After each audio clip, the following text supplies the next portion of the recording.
funny people's response to it because, you know, they kind of know you're not playing games, but they don't quite know what you're doing. We're using the hardware and consoles 100% for the audio, so we're pushing limits real high. We're using all the CPU power just for music. As far as they're concerned, it's a fun sound, and if they can dance to it and have a good time, then they'll ask you afterwards if they're curious.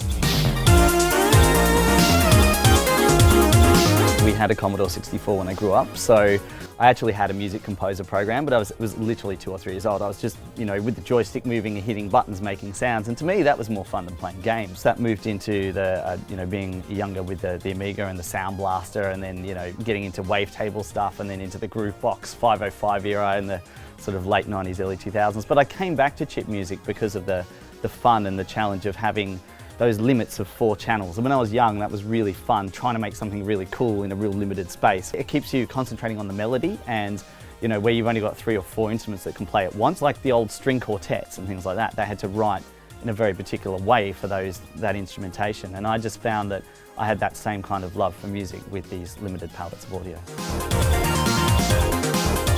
You don't have the TVs to actually play some of these systems these days. So, you know, you buy something like an Atari 2600 and you don't have a video and audio output on it. You just have an RF output, and of course TV's gone digital now, so how do you plug it in your TV? The other thing is getting the cartridges. A lot of what people are using are these things called flash cartridges, and it allows you to actually play whatever you want to play as if it was a real cartridge. And that's the thing, that's what I do. My music is a custom cartridge almost all of the time.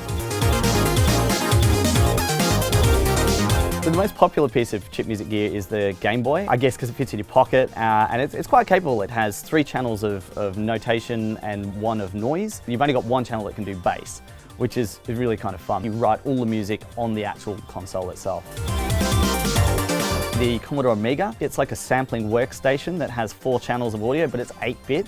So it's super grimy, super sizzly, and I sample a lot of things like a DX7 or a Triton. It's a real fun hybrid of samples and that sort of 8-bit sound. The Super Nintendo is pretty fun. It's an 8-channel sampler, which sounds pretty powerful, but it's only got 64K of RAM. I'm actually working with a guy called Ferris on writing a piece of custom software that actually allows you to create ROMs for the Super Nintendo.